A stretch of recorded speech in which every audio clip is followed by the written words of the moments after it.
के स्वामी, उज्जैन के राजा, कालों के काल महाकाल, जिनकी शरण में ऐसा कोई देव नहीं जो आया नहीं, और इस जगत में ऐसा कोई इंसान नहीं जिसे इन्होंने अपनाया नहीं। चमत्कारों से भरी महाकाल की दुनिया ऐसी जिसकी ओर पूरा विश्व खींचा चला आए। अब जो कि कॉरिडोर का प्रथम चरण का कार्य संपन्न हो चुका है और इसलिए महाकाल कॉरिडोर की झलक ने पूरी दुनिया को पागल कर रखा है। कॉरिडोर की भव्यता ऐसी मानो उज्जैन में शिवलोक बस गया हो। शिव की यही दुनिया यानी कि महाकालेश्वर धाम आज भी अपने अंदर कई रहस्य और चमत्कार समेटे हुए हैं। लेकिन आज हम आपको जिस चमत्कार के बारे में बताएंगे उसे जानकर आप भी चकित हो जाएंगे। जी हाँ, उज्जैन में महाकाल अपने दक्षिणमुखी ज्योतिर्लिंग में विराजमान है। धर्म ग्रंथों में शिव के जिन 12 ज्योतिर्लिंगों का वर्णन होता है उनके दर्शनों की चाहत हर हिंदू के मन में होती है।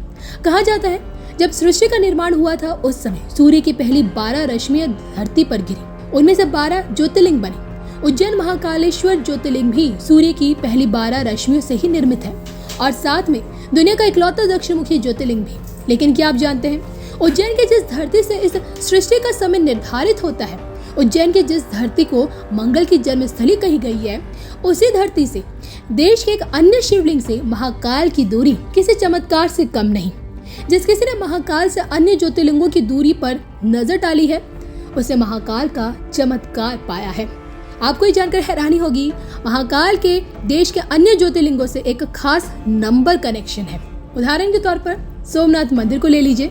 उज्जैन से सोमनाथ की दूरी 777 किलोमीटर, यानी कि इसमें दूरी बताने वाले अंक एक ही है, केवल 7। इसी तरह उज्जैन से ओमकारेश्वर की दूरी 111 किलोमीटर, उज्जैन से भीमा शंकर की दूरी 667 किलोमीटर, उज्जैन से काशी विश्वनाथ और मल्लिकार्जुन की दूरी 999 किलोमीटर, उज्जैन से केदारनाथ की दूरी 878 किलोमीटर, उज्जैन से त्र्यंबकेश्वर की दूरी 555 किलोमीटर, उज्जैन से बैजनाथ की दूरी 999 किलोमीटर, उज्जैन से रामेश्वरम की दूरी 1999 किलोमीटर और उज्जैन से भुवनेश्वर की दूरी 555 किलोमीटर है।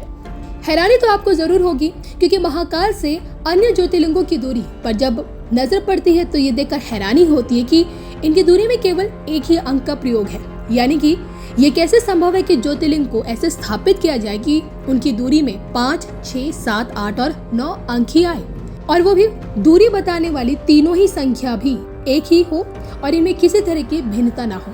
केवल उज्जैन से रामेश्वरम की दूरी थोड़ी सी भिन्न है, हालांकि इसमें भी केवल शुरुआत एक अंक से होती है और बाकी तीनों अंक 9 ही है। तो सोमनाथ हो या फिर काशी, केदारनाथ हो या फिर त्र्यंबकेश्वर, भले ही अंकों का गजब संयोग है लेकिन महाकाल के भक्तों के लिए किसी चमत्कार से कम नहीं। ऐसे में आप भी बोलिए जय महाकाल।